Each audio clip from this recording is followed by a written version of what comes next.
Morning বন্ধুরা, সকালে চলে এসেছি আমার বাড়ির পাশেই সারদা নার্সারিতে।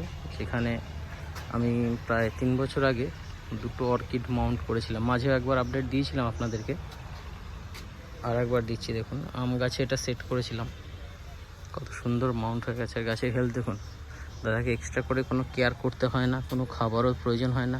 বৃষ্টির জল পাচ্ছে নেচারে, কত সুন্দর গ্রো করছে। সাথে একটা রিঙ্কো স্টাইলও করেছিলাম। এই রিঙ্কো স্টাইলটা কত ছোট ছিল, তখন যদি ভিডিওটা দেখতে পারতেন বুঝতে পারতেন। আজকের একটা পাতা হয়েছে 1 ফুটের, ঠিক আছে।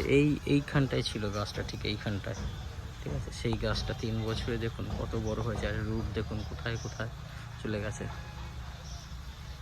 তো যাদের বাড়িতে এরকম পুরনো গাছ আছে, আম গাছ বা এরকম বাকলযুক্ত গাছ, তারা এরকম অর্কিড নিয়ে আপনাদের বাড়ির বাগানের গাছে এরকম মাউন্ট করতে পারেন। সুন্দর গাছ হবে। এরকম কোনো ধারণা মাথায় রাখবেন না যে অর্কিড আপনার এই গাছ থেকে কোনো রস শোষণ করে।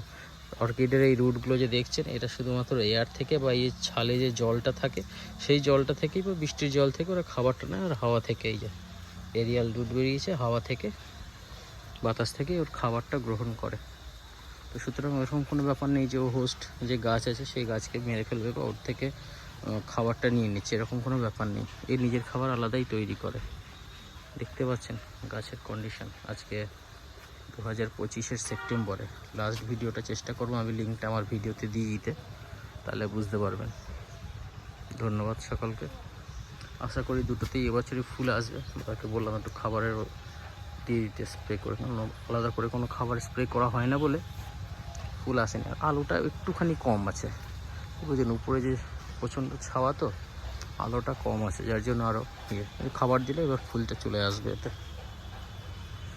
ধন্যবাদ সকলকে, আবার দেখা হবে। এটা দেখুন।